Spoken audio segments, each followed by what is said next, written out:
kuz mavsumi, ana endi kuz mavsumi kelganda ko'pchilik yurtdoshlarimiz aytadi, kuz kelishi bilan kuz kelyaptimi, demak bo'ldi, menda deydi, allergik kasalliklar qo'zg'alishni boshlaydi deydi. O'zlarimizda ham ba'zida kuzatilib turadigan holat bu tomoq, burun, quloq xastaliklari bir muncha rivojlangandek tuyuladi nazarimizda. Gohida mana shu kuz mavsumi bo'lmasa ekan deb ham qo'yamiz, to'g'risi, yashirishga hojat yo'q. Shunday deysiz-ku, har bitta faslning o'ziga yarasha zavqi, injiqliklari ham bor-da. Albatta, albatta. Lekin buni bartaraf qiluvchi soha fidoyilari bor, shifokorlar bor. Vaqtimizga sog' bo'lishsin, salomat bo'lishsin. Mana shunday shifokorlarimizdan birini bugun studiyamizga taklif qilganmiz. Ular bilan kechadigan suhbat jarayoniga aynan diqqatingizni qaratamiz. Ketdik, marhamat, joylashib olamiz. Assalomu alaykum deymiz. Assalomu alaykum. Erta tongda. Xush kelibsiz. Bugun sizni studiyamizda ko'rganimizdan juda ham xursandmiz. Qadrli yurtdoshlar, aynan biz bilan suhbatda otolaringolog shifokor Umidbek Xudoyberganov bo'ladilar. Ular bilan aynan kuz mavsumidagi biz yuqorida sanab o'tgan kasalliklarni umumlashtirganda lor kasalliklari deymiz. Aynan mana shu lor kasalliklarini rivojlanishi yoki bo'lmasam xuruj olishi, ba'zi bir asoratlarini sezdirib qo'yishi, mana shu kasallikni oldini olish borasida bo'ladi suhbatimiz. Va suhbat avvalida Umidbek aka, avvalo bir narsaga to'xtalmoqchiman. Yaqinda mana adashmasam xorijda bo'lib o'tgan ilmiy kongressda ishtirok etib qaytdingiz. Keyin shundan boshlaylik suhbatni, keyin mana shu kasallik bo'yicha suhbatimiz davom etaveradi. Qanday bo'ldi mana shu ilmiy kongress va siz nimalar bilan ishtirok etdingiz, nimalarni oldingiz deylik? Avvalambor assalomu alaykum.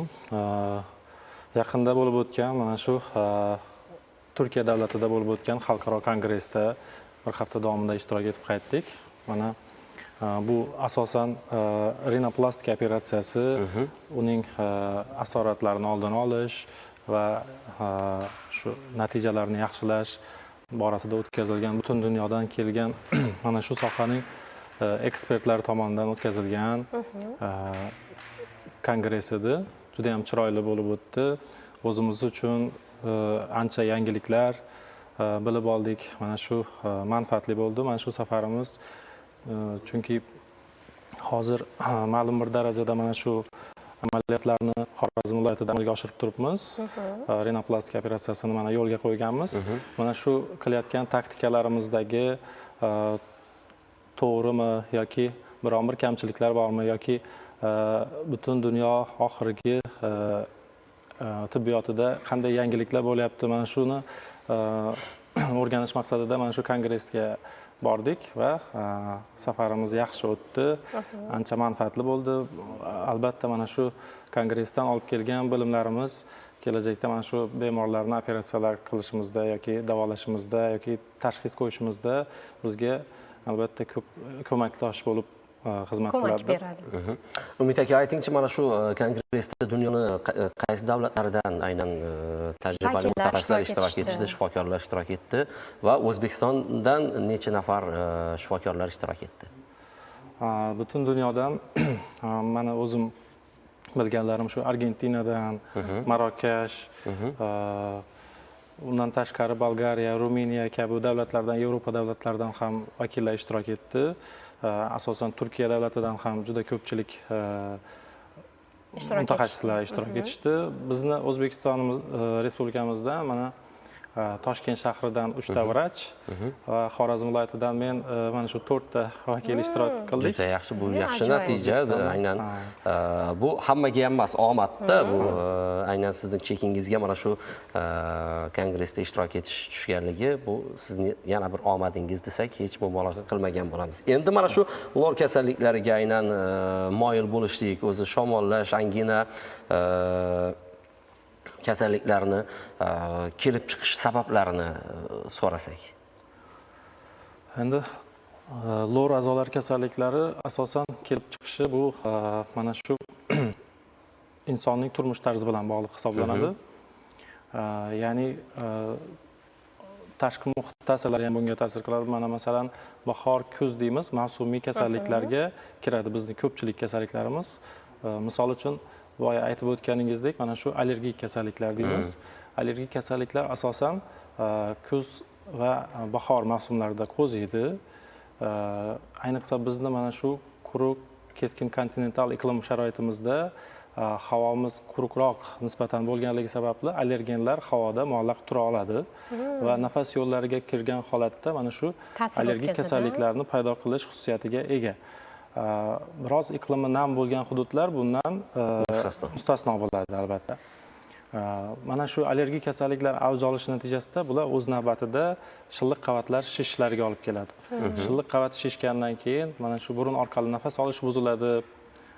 Nafas olish burun orqali yaxshi bo'lmagandan keyin og'izdan nafas olgandan keyin mana shu og'iz shilliq qavati, tomoq shilliq qavatida qurish yuzaga keladi.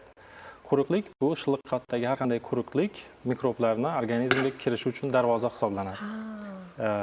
Agar namlik yaxshi holatda saqlansa, tomoqda bu infeksiya organizmga tushgani bilan insonda kasallik paydo qila olmaydi, ya'ni yuqmaydi kasallik. Shuning uchun ham mana kichkina paytda bolajonlarimizni lo'rga olib chiqqanimizda burun tomoq yo'llari quruq bo'ladigan bo'lsa, ayniqsa burun yo'llari quruq bo'ladigan bo'lsa, moy tomizishni tavsiya qilishar ekanda.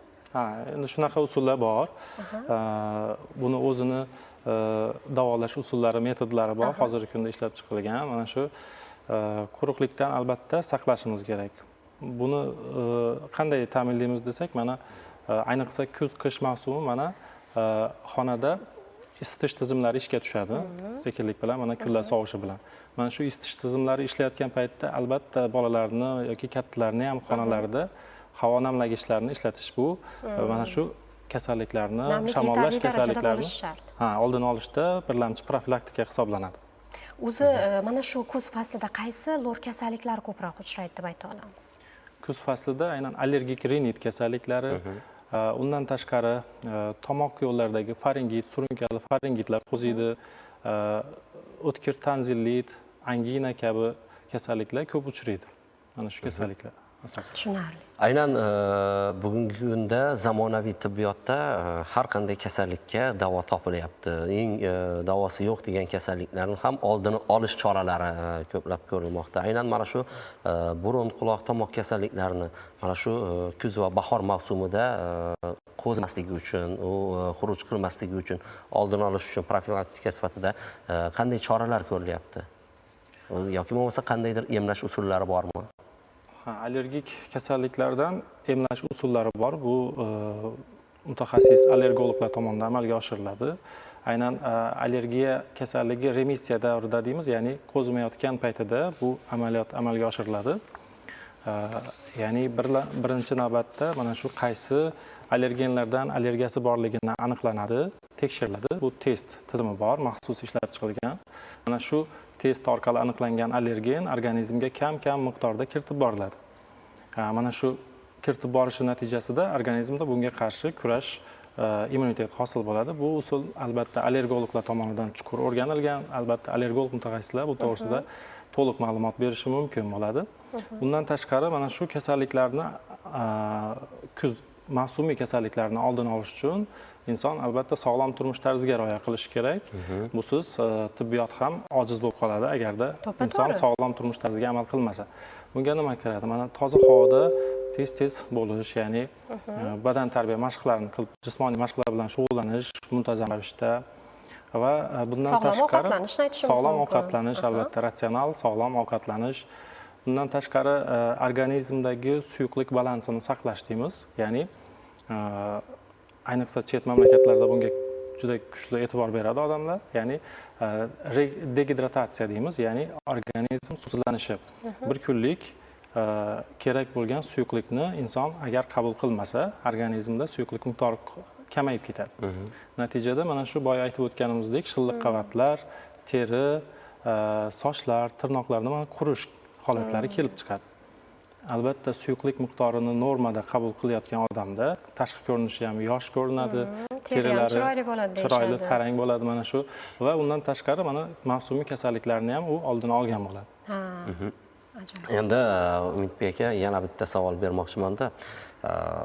Ko'pchilik yurtdoshlarimiz tomoq og'riydigan bo'lsa yoki bo'lmasam quloq og'riydigan bo'lsa, xalq tabobatidan foydalangan holda uy sharoitida davolashga o'z bilganicha yoki bo'lmasa kimdandir eshitganicha davolashga kirishadi-da. Bu qanchalik foyda beradi yoki qanchalik zarar? Endi xalq tabobati bu albatta to'g'ri qo'llanilsa juda yaxshi natijalar beradi. misol uchun mana tomoq og'rigan paytida yoki bo'lmasam mana shu shilliq qavatlarda yallig'lanish boshlangan paytida birinchi mana moychechak damlamalari deymiz, romashkani damlab ichish yoki na'matak gularini damlab ichish bu albatta birlamchi birinchi yordam desak bo'ladi. Uy sharoitida qilish mumkin bo'lgan muolajalar, bular albatta tavsiya qilinadi, bemalol qilish mumkin. Agarda lekin me'yorini bilish kerak, ya'ni mana shu muolajalarni 1 kun, 2 kun davomida qilgandan keyin agar ular foyda bermasa, unda vaqtida vrach ko'rigiga borish kerak.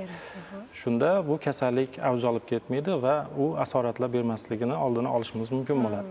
Bundan tashqari yana bir shunaqa muolajalar bor. Xalq tabobatida mana gaymarit kasalligini eshitganmiz hammamiz, ya'ni gaymarit bo'shlig'ini yallig'lanishi hisoblanadi. Mana shu holatda ko'pchilik xalq tabobatidan burnaki daraxtini gulini hidlash holatlari kuzatiladi. Mana shunaqa kukun xalq tabobatida bor, shuni hidlash holati kuzatiladi va bundan keyin sun'iy ravishda bu allergiya chaqiradi organizmda. Ana bu holat juda ham xavfli asoratlarga olib kelishi mumkin. Buni o'z boshimchalik bilan qilmaslikni shu teletomoshabinlarimizga tavsiya qilamiz. Chunki o'zimiz mana klinika tajribamizda ham bunaqa holatlar bo'lgan. Allergiya kuzatilib, nafas yo'li yopilib, shu asfiksiya apnoe holatida bemorlarni olib kelishgan. Juda ham og'ir ahvolda va reanimatsiyada yotib, 4 kunlar davolab mana shu bemorlarga yordam ko'rsatilgan holatlar bo'lgan. Shuning uchun bunaqa xalq tabobati usullaridan ehtiyotkorlik bilan foydalanish kerak yoki vrach tavsiyasi bilan foydalanish mumkin. To'g'ri. Rahmat. Dasturimizdagi ishtirok uchun minnatdorchilik izhor qilamiz. Qadrli yurtdoshlar, biz bilan suhbatda otolaringolog shifokor Umidbek Xudoyberganov bo'ldilar. Va albatta mazmunli suhbat uchun minnatdorchilik izhor qilamiz. Sog' bo'ling, salomat bo'ling, ishlaringizga omad tilaymiz. Dasturimizni lavhalar taqdimoti bilan davom ettiramiz. Dasturimizda o'rin olgan ilk lavha